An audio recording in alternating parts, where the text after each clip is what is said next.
আমন্ত্রণ রাতের বাংলাদেশে। শুরুতেই জানাবো শিরোনাম। জিয়াউর রহমানের সমাধি জিয়ারত করলেন তারেক রহমান। ৭১-এর শহীদদের প্রতি শ্রদ্ধা জানাতে পৌঁছেছেন জাতীয় স্মৃতিসৌধে। পথে পথে বিএনপি নেতাকর্মীদের ঢল।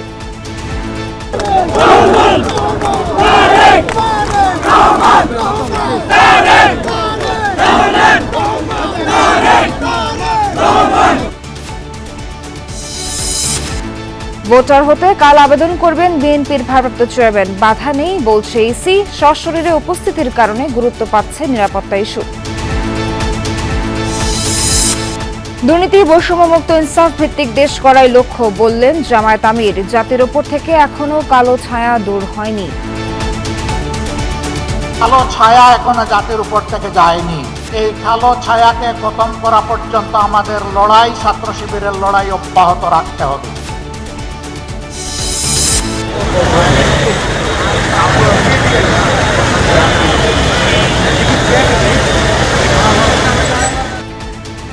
রাজধানীর গুলিস্তানে খদ্দর মার্কেটের আগুন ১.৫ ঘণ্টার চেষ্টায় নিয়ন্ত্রণে। পুড়ে গেছে বিপুল পরিমাণ মালামাল। অগ্নিকাণ্ডের কারণ অনুসন্ধানে ফায়ার সার্ভিস। ঘন কুয়াশায় দৌলতদিয়া রুটে নৌযান চলাচল বন্ধ। চাঁদপুরে ২ লঞ্চের সংঘর্ষে প্রাণহানি বেড়ে ৪। কুয়াশায় রাতে লঞ্চ না চালানোর নির্দেশনা উপদেষ্টার।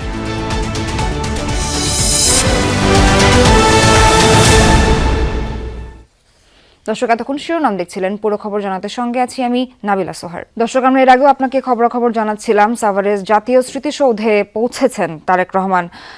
সেখানকার সবশেষ খবরাখবর জানবো আমাদের সহকর্মীদের কাছ থেকে। শুরুতে যাব আহমেদ রেজার কাছে। রেজা, জানাবেন আপনি কোথায় আছেন এই মুহূর্তে, এবং আমরা যতটুকু জানি তারেক রহমান পৌঁছে গেছেন এবং ওনার অবস্থান, নেতাকর্মীদের অবস্থান সবকিছু জানতে চাই আপনার কাছে।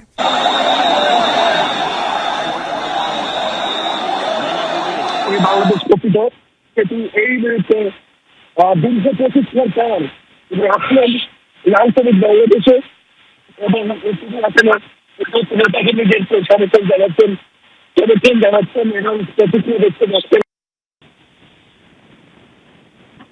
যে দীর্ঘ প্রতীক্ষার এবং নেতাকর্মীরা দীর্ঘ সময় ধরে আসলে অপেক্ষা অবস্থায় রয়েছেন। অবশেষে তারা তাদের নেতাকে দেখতে পেলেন এবং প্রায় ৭ থেকে ৮ ঘন্টা, অর্থাৎ ৩টা থেকে জিওদ্দান থেকে এই জায়গায় কত কিলো হবে? 20 আসার কথা ছিল এবং 25 না? আসলে দীর্ঘ প্রায় ৭.৫ ঘন্টা পরে তিনি আসলে আসলেন। নেতাকর্মীরা অপেক্ষারত অবস্থায় ছিল এবং আপনি জানেন প্রচন্ড শীতের রাত এবং এখানে সেই শীত উপেক্ষা করে দীর্ঘ সময় তারা অপেক্ষমান অবস্থায় ছিল এবং সেটি অবশেষে তাদের যে তারেক রহমানকে দেখবার যে প্রয়াস, এটি আসলে সম্পন্ন হলো। এই মুহূর্তে তারেক রহমান জাতীয় স্মৃতিসৌধে শ্রদ্ধা নিবেদনের কথা ছিল আসলে বিকেল বেলা, সেটি আসলে অবশেষে সেটি ঘটছে এবং তারেক রহমান এই মুহূর্তে স্মৃতিসৌধে ঢুকছেন প্রায় ১৭ থেকে ১৮ বছর পরে, কিন্তু তিনি এই যে জাতীয় স্মৃতিসৌধে শ্রদ্ধা নিবেদনের জন্য ঢুকছেন, অর্থাৎ নির্ধারিত সময়ের অনেকটা পরে বলতে প্রায় ৭ ঘন্টা পরে কিন্তু এই যে তার অবস্থান জাতীয় স্মৃতিসৌধে সেটা আসলো।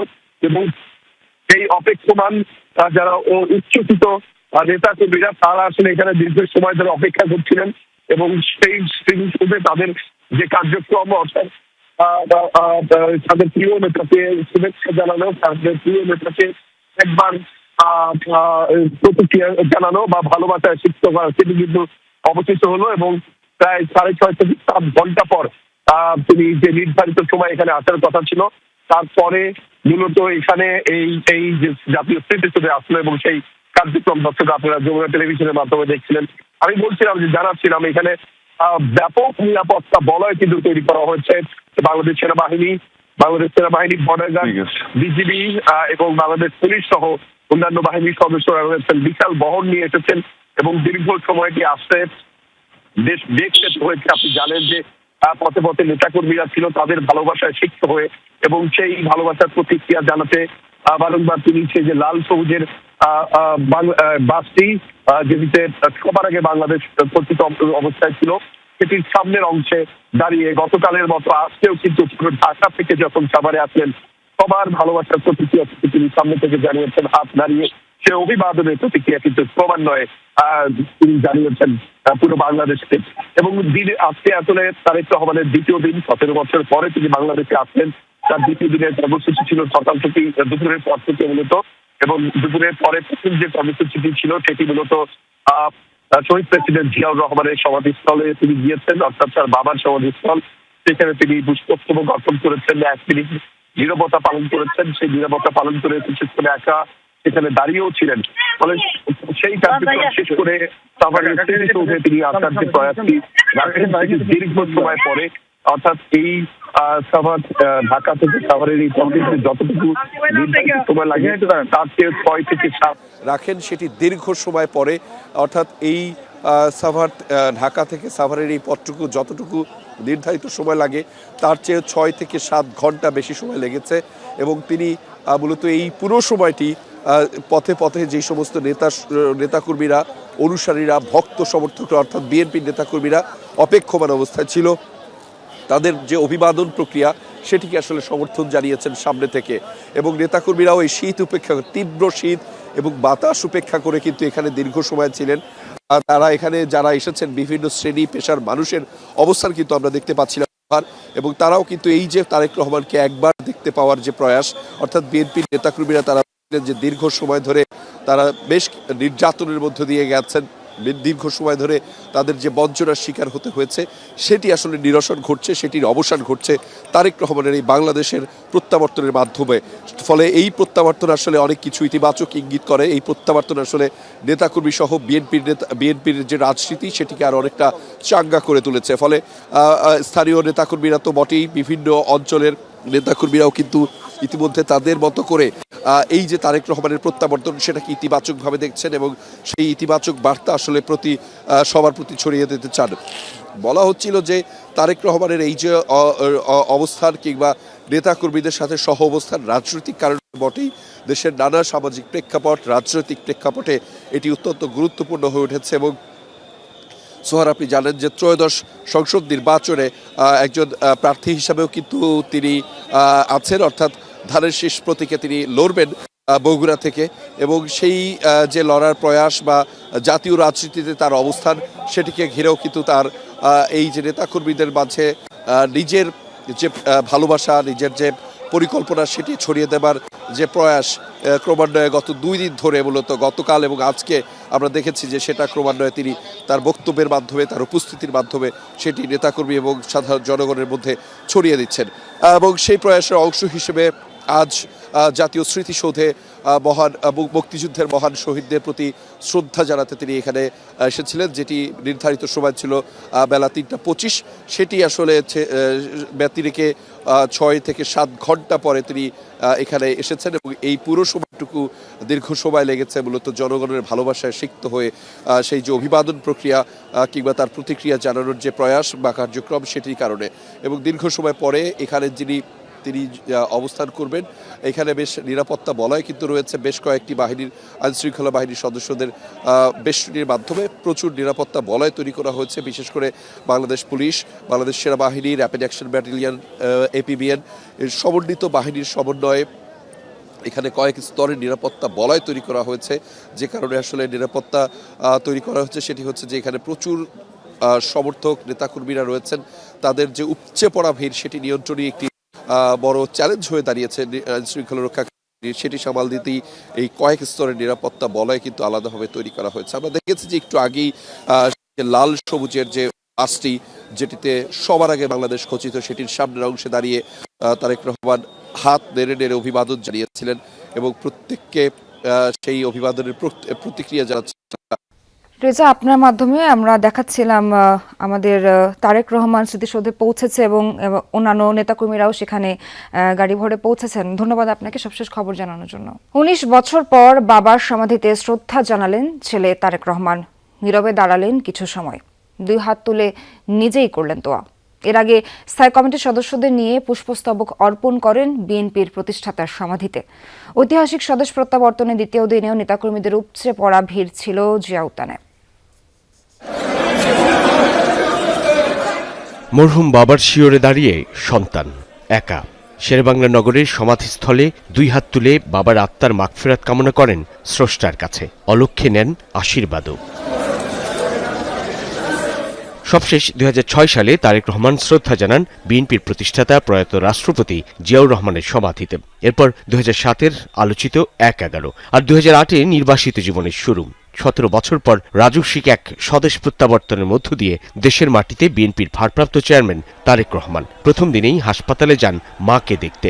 শুক্রবার দেশে ফেরার দ্বিতীয় দিনের শেষ বিকেলে গেলেন প্রয়াত বাবার সমাধিতে। প্রথমে দলের নেতাকর্মীদের নিয়ে পুষ্পস্তবক অর্পণ করেন। ফাতিহা পাঠ ও কবর জিয়ারতে শামিল হলেন 2 হাত তুলে। নীরবে দাঁড়িয়ে থাকেন কিছু সময়। পরিণত মানুষেরও চোখে আসে জল। রাজনীতির কঠিন বাস্তবতা আর ব্যক্তিগত আবেগ যেন মিলেমিশে একাকার। তারেক রহমানের উপস্থিতি ঘিরে নেতাকর্মীদের ব্যাপক উপস্থিতি ছিল জিয়া উদ্যানে।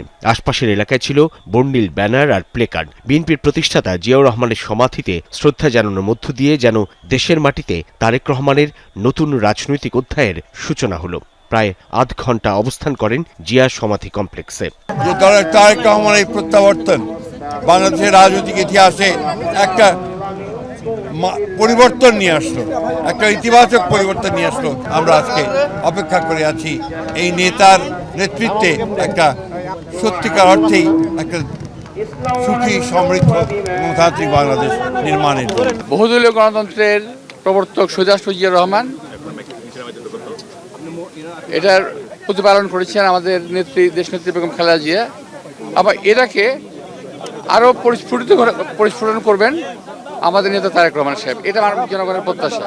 নেতাকর্মীদের বিপুল উপস্থিতির প্রত্যাশা জিয়ার আদর্শকে ধারণ করে তারেক রহমান দেশে নতুন রাজনীতি আর পরিবর্তনের সূচনা করবেন। সবশেষ 2006-এ এসেছিলেন। ঐতিহাসিক স্বদেশ প্রত্যাবর্তনের দ্বিতীয় দিনে তারেক রহমান প্রায় 19 বছরের ব্যবধানে আবার এলেন জিয়াউর রহমানের সমাধি কমপ্লেক্সে। শ্রদ্ধা জানালেন তিনি, স্মরণ করলেন তার প্রয়াত পিতাকে এবং তিনি এখন যে দলের ভারপ্রাপ্ত চেয়ারম্যান সেই দলের প্রতিষ্ঠাতাকেও। জিয়াউর রহমান যে উন্নয়নের অগ্রযাত্রার সূচনা করেছিলেন বাংলাদেশে, তার ধারাবাহিকতা রক্ষার গুরু দায়িত্ব এখন তারেক রহমানের কাঁধে। নেতাকর্মীরা বিশ্বাস করেন আগামী নির্বাচনে বিজয়ী হয়ে বিএনপির এই নেতা বাংলাদেশকে এগিয়ে নিয়ে যাবেন উন্নয়নের নতুন শিখরে। সাইফুদ্দিন রবিন, যমুনা নিউজ, ঢাকা। বিএনপির ভারপ্রাপ্ত চেয়ারম্যান তারেক রহমানের কর্মসূচি ঘিরে আজও নেতাকর্মীদের বাঁধ ভাঙা উচ্ছ্বাস। গুলশানের বাসা থেকে বেরিয়ে তারেক রহমানের গাড়িবহর যখন বিজয় সরণিতে পৌঁছায়, উপচে পড়া ভিড়ে আটকে যায় গতিপথ। গাড়ির দুপাশ থেকে হাত নেড়ে নেতাকর্মীদের অবিরাম শুভেচ্ছা জানান শীর্ষ এই নেতা।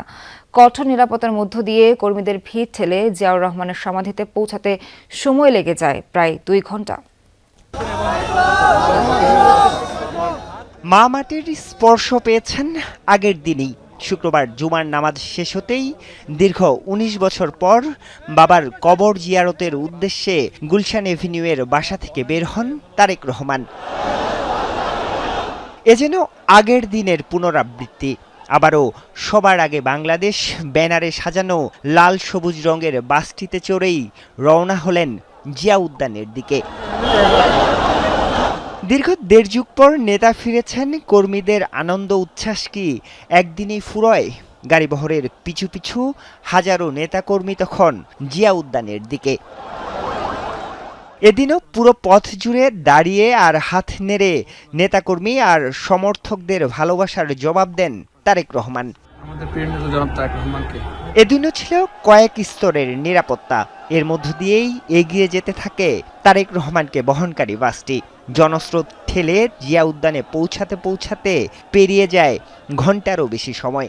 আমরা মনে করি তারেক রহমানের বাংলাদেশে প্রত্যাবর্তনের মাধ্যম দিয়েই বাংলাদেশ গণতন্ত্রের দিকে আরও এগিয়ে গেল।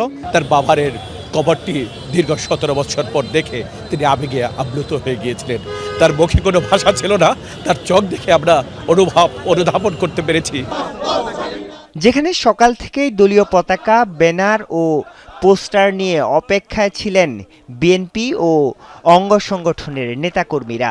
আগামী নির্বাচন যে তারেক রহমান সাহেব অংশগ্রহণ করছেন সেটার একটা প্রতিফলন আজকে থেকে আপনারা ময়দানে দেখতে পারবেন ইনশাল্লাহ। উনি ওনার বাবার কবরের এখানে জিয়ারতের মাধ্যমে সেই প্রেরণা পাবেন এবং উজ্জীবিত হয়ে আবার দেশ পরিচালনার জন্য উনি নিজের পরিকল্পনা বাস্তবায়নের জন্য ইনশাআল্লাহ উনি সফল হবে না। বাবার কবর জিয়ারত শেষে সাভার স্মৃতিসৌধে মুক্তিযুদ্ধের বীর শহীদদের প্রতি শ্রদ্ধা জানাতে যাত্রা শুরু করে তারেক রহমানকে বহনকারী গাড়িবহর। আরিফুর রহমান সবুজ, যমুনা নিউজ, ঢাকা। ভোটার হতে যেসব বাধ্যবাধকতা রয়েছে সেগুলো লঙ্ঘন না হলে তারেক রহমানের ভোটার হতে কোনো বাধা নেই। আইন অনুযায়ী তফসিল ঘোষণার পরও যে কোনো নাগরিককে ভোটার করতে পারে নির্বাচন কমিশন। আর প্রার্থী হতে চাইলে 29 ডিসেম্বরের মধ্যে ভোটার হতে হবে, একই সাথে জমা দিতে হবে মনোনয়নপত্র। নির্বাচন কমিশনের সশরীরে উপস্থিতির ক্ষেত্রে তারেক রহমানের নিরাপত্তাকে গুরুত্ব দিচ্ছে ইসি। 2008 সালের সেপ্টেম্বরে দেশ ত্যাগে বাধ্য হয়েছিলেন তারেক রহমান। এর পূর্বে তিনি ভোটার ছিলেন, তাহলে বাদ গেলেন কিভাবে? 2008 সালে হুদা কমিশন ছবি ও ফিঙ্গারপ্রিন্ট সহ ভোটার তালিকা প্রণয়ন করে। দেশের বাইরে অবস্থানের কারণে তখন ভোটার হতে পারেননি তারেক রহমান। এখন প্রশ্ন উঠেছে কোন প্রক্রিয়ায় ভোটার বা প্রার্থী হতে পারবেন তিনি। ইতোমধ্যে চূড়ান্ত হয়েছে ভোটার তালিকাও। স্বাভাবিক নিয়ম বা প্রচলিত বিধি অনুযায়ী এখন কেউ ভোটার হতে পারবেন না, কিন্তু ভোটার তালিকা আইন এবং ভোটার তালিকা বিধিমালা অনুযায়ী নির্বাচন কমিশনের সেই ক্ষমতা আছে ভোটের আগের দিনেও কেউ যদি আবেদন করেন কমিশন সভার সিদ্ধান্ত অনুযায়ী তাকে ভোটার করতে পারেন। সেক্ষেত্রে সেই ব্যক্তি প্রার্থী হতে পারবেন না, কারণ মনোনয়ন ফর্ম তুলতে গেলে একটি ভোটার নম্বরের প্রয়োজন হয়।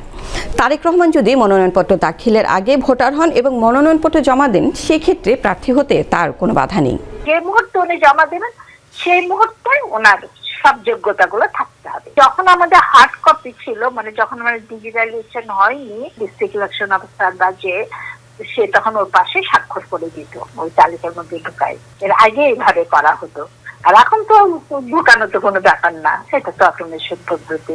অনেকের মনে প্রশ্ন, নির্বাচনের দিন যাদের বয়স 18 হবে তারা কি ভোটার হতে পারবেন?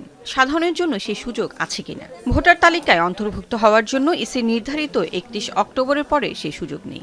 31 অক্টোবরের মধ্যে যাদের হয়েছে সেরকম কেউ হয়তো বাদ পড়ে গেছে, সে আবেদন করতে পারে যে আমি ভোটার হতে পারি। কিন্তু যে নভেম্বরে হয়েছে এবছর, যার বয়স 18 বছর হয়েছে, সে কিন্তু এই আওতায় আসবে না। হাজার হাজার মানুষকে ঢুকালে তো সিস্টেমটাই তো আর কাজ করে না। তারেক রহমানের ইসিতে সশরীরে উপস্থিতির ক্ষেত্রে নিরাপত্তা ইস্যুকে গুরুত্ব দেওয়া হচ্ছে বলে জানিয়েছেন নির্বাচন কমিশনার আনোয়ারুল ইসলাম সরকার। আমরা পরস্পর শুনতে পেরেছি যে উনি নির্বাচন কমিশনে এসে করবেন, না আসলে সেফটি সিকিউরিটির প্রশ্ন।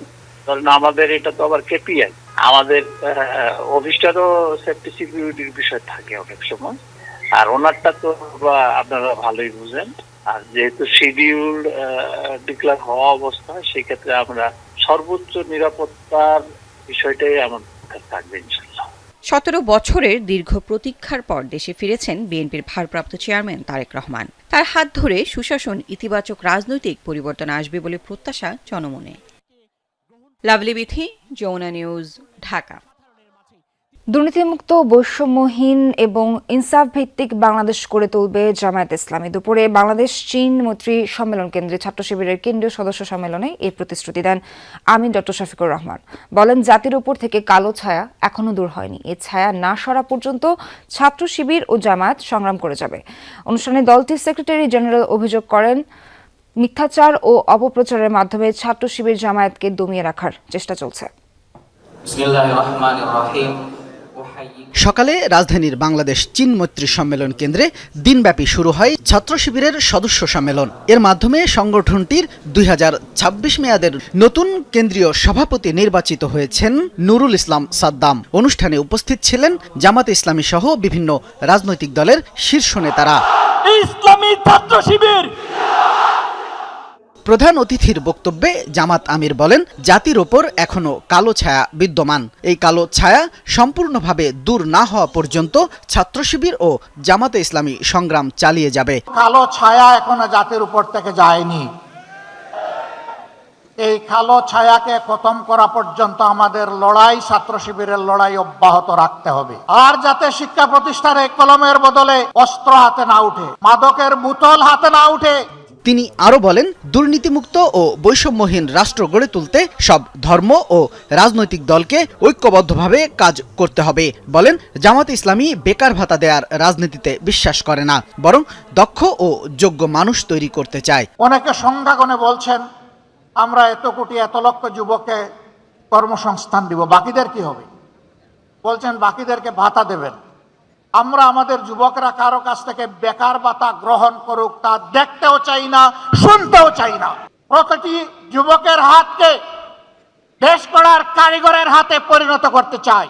সম্মেলনে দলের সেক্রেটারি জেনারেল বলেন, মিথ্যাচার ও অপপ্রচারের মাধ্যমে বারবার ছাত্র শিবিরকে দমানোর চেষ্টা করা হচ্ছে। ট্যাগ লাগানোর সংস্কৃতি থেকেও বের হওয়ার আহ্বান জানান তিনি। তথাধিপত্যবাদ বিরোধী ইসলামী জনতার এই সংগ্রামকে ঠেকাবার জন্য সন্ত্রাস দিয়ে যখন তারা পারেনি, তখন তারা মিথ্যাচার, অপপ্রচার, নানান প্রযুক্তি দিয়ে জাতিকে বিভ্রান্ত করে আমাদেরকে আবার সেই পেছনে ঠেলে দিতে চায়।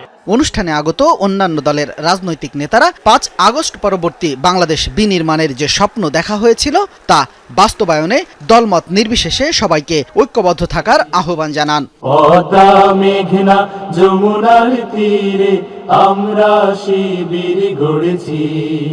শামীম রেজা, যমুনা নিউজ, ঢাকা।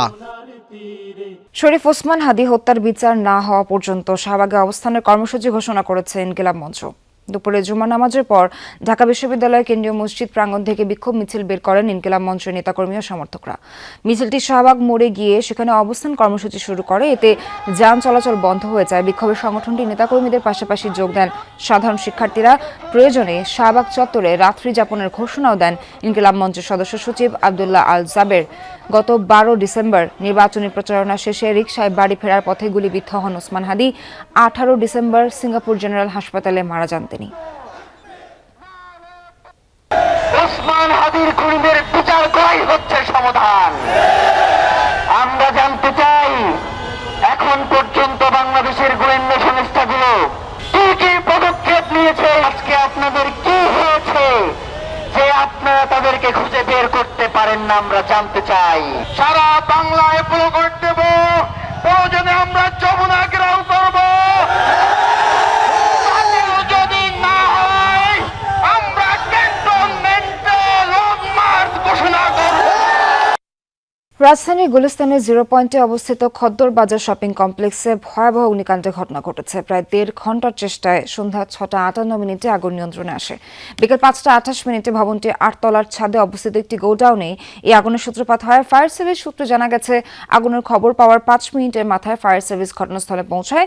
সিদ্দিক বাজার ফায়ার স্টেশনের মোট 9টি ইউনিট আগুন নিয়ন্ত্রণে কাজ করে। কালো ধোঁয়ায় ছেয়ে গেছে 0 পয়েন্ট ও গুলিস্তান সংলগ্ন এলাকা। নিচতলার মার্কেটগুলোতে থাকা ব্যবসায়ী ও ক্রেতাদের মধ্যে চরম আতঙ্ক ছড়িয়ে পড়ে এবং তারা দ্রুত ভবন থেকে বেরিয়ে আসেন। আগুন নিয়ন্ত্রণে আসার পর ফায়ার সার্ভিসের উপপরিচালক মোহাম্মদ মামুনুর রশিদ জানান, ভবনটি 7 তলা, তবে ওপরের অংশে টিন দিয়ে বেশ কিছু গোডাউন তৈরি করা হয়েছে।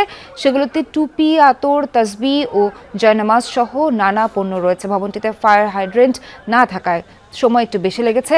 ভবনের ওপর বর্ধিত অংশটি বৈধ কিনা তা নথিপত্র যাচাই সাপেক্ষে জানা যাবে। শুক্রবার মার্কেট বন্ধ থাকায় ভেতরে কোনো ক্রেতা বা সাধারণ মানুষ ছিলেন না। ফলে এই ঘটনায় এখন পর্যন্ত কোনো হতাহতের খবর পাওয়া যায়নি। তবে গোডাউনে থাকা মালামাল পুরো ব্যাপক ক্ষয়ক্ষতি হয়েছে বলে ধারণা করা হচ্ছে।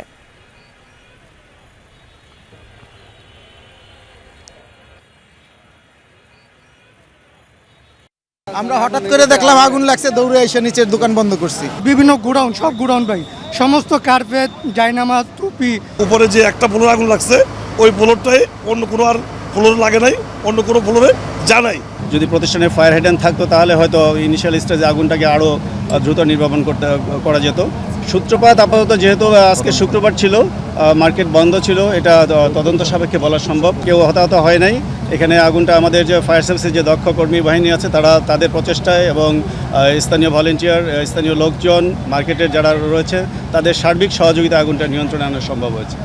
চাঁদপুরের মেঘনা নদীতে লঞ্চ দুর্ঘটনায় 4 জন নিহত হয়েছেন, আহত 5 যাত্রী।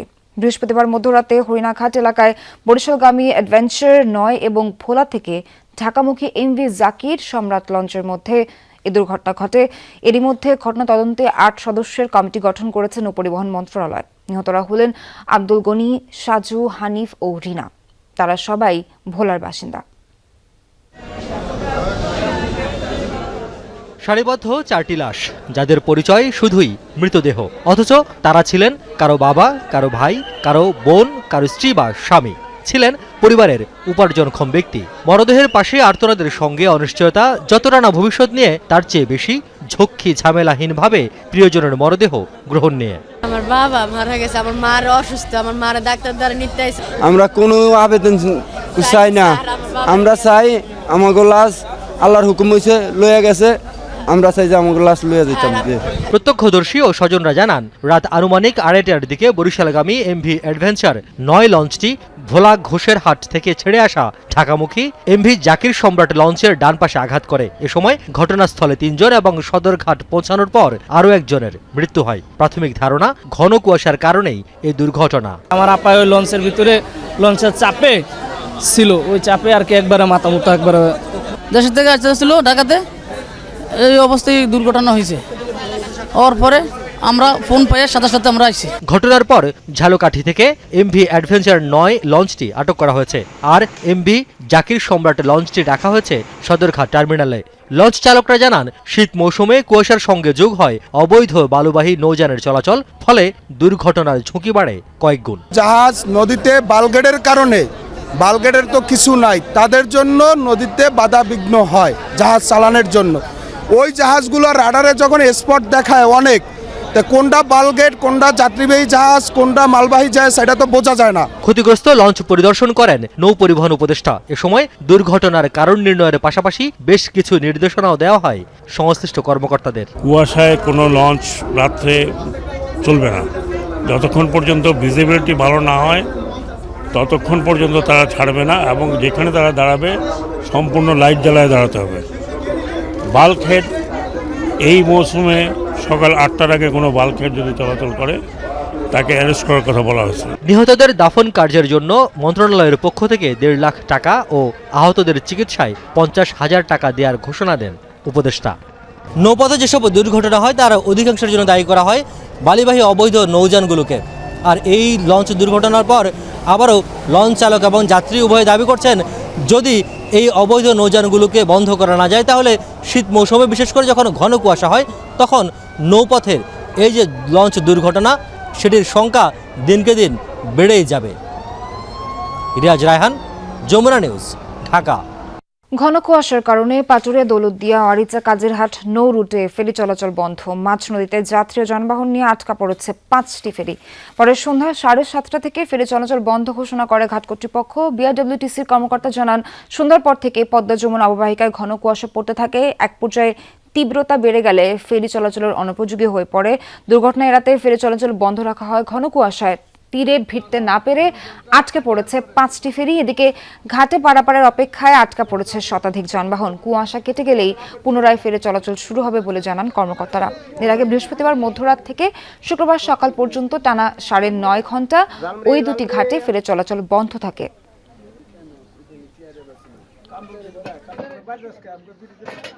সারা দেশে বেড়েছে শীতের দাপট, বইছে হিমেল হাওয়া। তাপমাত্রার পারদ নেমেছে 10 ডিগ্রির নিচে। আজ দেশের সর্বনিম্ন তাপমাত্রা রেকর্ড করা হয়েছে যশোরে 9 ডিগ্রি সেলসিয়াস। বেলা গড়ালেও দেশের বেশিরভাগ স্থানে সূর্যের দেখা মেলেনি। তীব্র শীতে কষ্টে দিন কাটছে হতদরিদ্র ও ছিন্নমূল মানুষের। ঠান্ডায় ব্যাহত কৃষিকাজ, জনজীবনে নেমে এসেছে স্থবিরতা। কুয়াশার চাদরে নিজেকে যেন মুড়িয়ে রেখেছে প্রকৃতি। অন্ধকারাচ্ছন্ন ভাব কাটেনি বেলা গড়ালেও। ঘন কুয়াশার কারণে দুপুর পর্যন্ত সূর্যের দেখা মেলেনি দেশের বেশিরভাগ জেলায়। দিনে দুপুরেও রাস্তায় হেডলাইট জ্বালিয়ে চলছে যানবাহন। হিমেল হাওয়ায় আরও বেড়েছে শীতের দাপট। ভালোই ঠান্ডা হয়, সকালবেলা ঘুম থেকে উঠছি কিছুই দেখা যায় না, 20 গজ 10 হাত দূরে দেখা যায় না। আমাদের এদিকে কুয়াশা খুবই ঠান্ডা, কুয়াশার জন্য অনেক দিক কোথাও দেখা যায় না। কুয়াশা খুব শীত, ওইবা পারি না, ঠান্ডা। টানা কয়েকদিন থেকে প্রচণ্ড শীত চলছে। এই শীতে আমরা ঠিকমতো বের হইতে পারছি না, ঠিকমতো কোথাও গিয়ে কোনো কাজ করতে পারছি না, প্রচণ্ড ঠান্ডা। তীব্র শীতে গরম কাপড়ের অভাবে কষ্টে দিন কাটছে হতদরিদ্র ও ছিন্নমূল মানুষের। ছুটির দিন হওয়ায় প্রয়োজন ছাড়া ঘরের বাইরে যাচ্ছে না কেউ। তবে নিম্ন আয়ের শ্রমজীবী মানুষের ঘরে থাকার উপায় নেই। কাজের জন্য বের হলেও শীতের তীব্রতা ব্যাঘাত ঘটাচ্ছে সেখানেও। আমাদের কোনো ভরা বাট্টি নাই, আমরা চলতে পারি না, আমাদের অনেক কষ্ট চলতেছি। রাজপথ ফাঁকা, রাস্তায় কোনো মানুষ আসে না এই ঠান্ডার কারণে। ঠান্ডা প্রচুর নামছে, ঠান্ডাতে আমরা এই যে হাত পা খুব আটাইতেছে, আমরা কাজ করতে পারতেছি না। ঠান্ডা লাগায় বেতন বাড়া হইতেছি না, কাম কাজ করা হইতেছি না। শীত পড়ছে, আমরা মাঠে ঘাটে যেতে পারছি না, আর মাঠে ঘাটে সিমের কাজ করি, তো কাজ করা যাচ্ছে না। খুব শীত, খুব গাড়ি আমরা সকালে বের করতে পারছি না, খুব শীত। পৌষের প্রথম ভাগে তাপমাত্রার পারদ নেমেছে এক অঙ্কের ঘরে। দেশের সর্বনিম্ন তাপমাত্রা আজ রেকর্ড করা হয়েছে যশোরে 9 ডিগ্রি সেলসিয়াস। যশোর, চুয়াডাঙ্গা, রাজশাহী, নীলফামারী সহ 7 জেলার উপর দিয়ে বইছে মৃদু শৈত্যপ্রবাহ।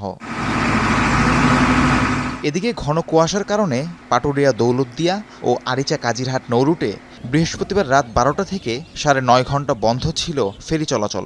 এতে ভোগান্তিতে পড়েন যাত্রীরা। রাহিম সারোয়ার, যমুনা নিউজ। রাশিয়ার একটি গোয়েন্দা বিমান শনাক্ত করার দাবি করেছে পোল্যান্ডের বিমান বাহিনী। দেশটি জানায় প্রতিবেশী দেশ বেলারুশের দিক থেকে আসা সন্দেহভাজন চোরাচালানকারী বেলুন শনাক্ত করে বিমান বাহিনী। এর কয়েক ঘন্টা পরেই সীমান্ত বরাবর রাশিয়ার একটি বিমান উঠতে দেখা যায়। বাল্টিক সাগরের ওপর পোল্যান্ডের আকাশ সীমায় শনাক্ত করা হয় ওই গোয়েন্দা বিমানটিকে।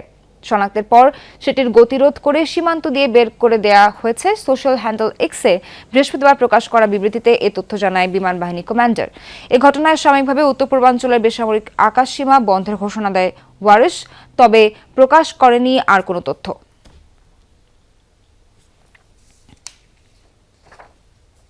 রাশিয়ার সাথে যুদ্ধ বন্ধে এবার মার্কিন পরিকল্পনা সামনে আনলো ইউক্রেন, যা নিয়ে সমঝোতা হয়েছে ওয়াশিংটনের সাথে। বেশ কিছু ছাড় পেয়েছে জেলেনস্কি প্রশাসন। আলোচনায় দোনেৎস্কে নতুন বেসামরিক অঞ্চল গঠনের প্রক্রিয়া, পাশাপাশি মস্কোর দখলকৃত অঞ্চলকে স্বীকৃতি দেওয়ার বাধ্যবাধকতাও আর থাকছে না। পরিকল্পনাটি এখনও রাশিয়ার পর্যালোচনাধীন। রাশিয়া ইউক্রেন যুদ্ধ বন্ধে কয়েক সপ্তাহ ধরে মার্কিন মধ্যস্থতাকারীদের চলছে দৌড়ঝাঁপ। দফায় দফায় মস্কো, কিয়েভের প্রতিনিধিদের সাথে আলোচনায় বসলেও মেলেনি সুরাহা। বৃহস্পতিবার মার্কিন মিত্রদের সঙ্গে ফোনালাপ করেন ইউক্রেনের প্রেসিডেন্ট ভলোদিমির জেলেনস্কি। সংঘাত নিরসনে প্রকাশ্যে আনেন 20 দফার একটি পরিকল্পনা, যাতে সম্মতি রয়েছে যুক্তরাষ্ট্রের। মার্কিন প্রতিনিধি ও প্রেসিডেন্টের সঙ্গে প্রায় ঘণ্টাখানেক কথা হয়েছে, ভালো আলোচনা হয়েছে। সত্যিকারের শান্তি কিভাবে স্থাপন করা যায় সে সম্পর্কে নতুন কিছু ধারণা রয়েছে। কিছু নথি প্রস্তুত। যুক্তরাষ্ট্রের সাথে বসে আলোচনার ভিত্তিতে সে মোতাবেক কাজ করতে হবে। পরিকল্পনায় বেশ কিছু শর্তে ছাড় পেয়েছে কিয়েভ। ইউক্রেনের হাতে থাকা দোনেৎস্কের 20% এলাকা নিয়ে গঠিত হবে বেসামরিক অঞ্চল। তুলে নেওয়া হয়েছে রাশিয়ার দখলকৃত অঞ্চলগুলোকে স্বীকৃতি দেওয়ার বাধ্যবাধকতাও। তবে নিয়ন্ত্রণ নিয়ে আগে থেকেই অনড় ক্রেমলিন। বিশেষ দূত দিমিত্রিয়েভ তাদের প্রস্তাব সম্পর্কে জানিয়েছেন, আমরা তা পর্যালোচনা করছি। প্রেসিডেন্টের নেওয়া সিদ্ধান্তের উপর ভিত্তি করে মার্কিনীদের সাথে যোগাযোগ চালিয়ে যাব।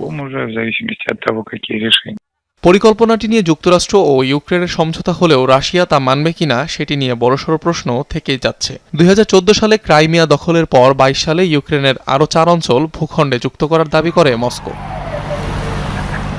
অনিক রহমান, যমুনা নিউজ। দর্শক, এখানেই শেষ করছি আজকের রাতের বাংলাদেশের আয়োজন। সঙ্গে থাকার জন্য ধন্যবাদ সবাইকে।